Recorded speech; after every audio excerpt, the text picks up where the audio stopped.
This is a Saberforge custom ASP lightsaber hilt. I'm calling it Vexidis because it has a vengeance emitter, an exile switch section, and a dissident body.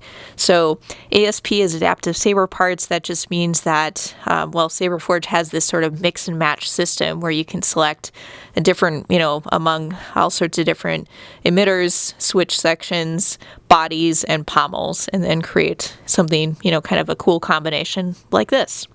So what's really neat about this specific combination is, first of all, this is a really long hilt, you guys. So this only has one emitter to it, but the hilt is 16 inches long. So it's pretty long for, just a single-bladed lightsaber. It has this really cool weathered finish to it. So I kind of call it the tree ring finish.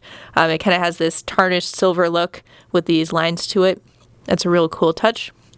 Now, if we look at the emitter section, now this is one of the more complex emitters that Saberforge makes. It's the Vengeance emitter. It has this kind of S-shape slanted emitter at the top, and then we have these horizontal kind of slots, windows in the emitter on the side, on either side. And Saberforge calls these shark gill windows, so that's pretty cool. On the back, we have one long vertical window as well. A little bit of a taper here, and then we have these kind of adorable T-track grips that encircle the bottom of this emitter section. It's pretty cool reference to kind of original trilogy style lightsabers. And these are made of metal, so they're not made of rubber or plastic or anything like that. So that's kind of a nice touch to the emitter section as well. Very cool design. Now moving down, we have the switch section, and this red greebly right here really kind of pops. That adds some nice color to this lightsaber hilt.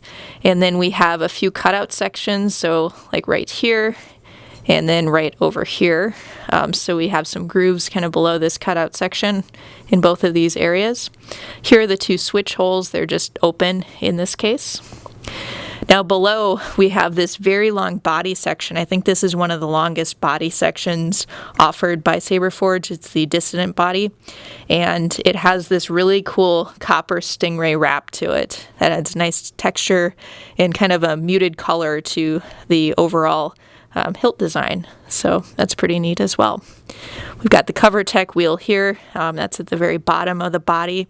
And then finally we have this, it's just called O3 pommel. So the pommel doesn't have a name. It does have this kind of slash cut shroud to it. So it almost looks like, if I just put it like this, it looks like it's the emitter section, but nope, it's the pommel. And then you can see that it's vented on the bottom. Now I'm going to just disassemble this really quickly.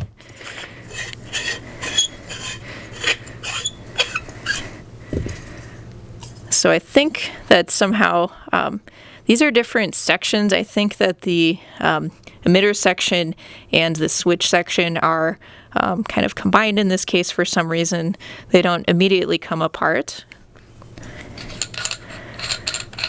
And then we have the body here. And then finally the pommel. So this has been a bit of a look at this ASP lightsaber from Saberforge. I decided to call it Vexidis because it has this vengeance emitter, exile switch section, and this dissident body. I guess I could call it Vexidis 3. That almost sounds like a planet or something. Maybe I'll end up calling it that just because. Why not? All right, you guys, so this is Vexidis 3, a custom ASP lightsaber hilt from Saberforge.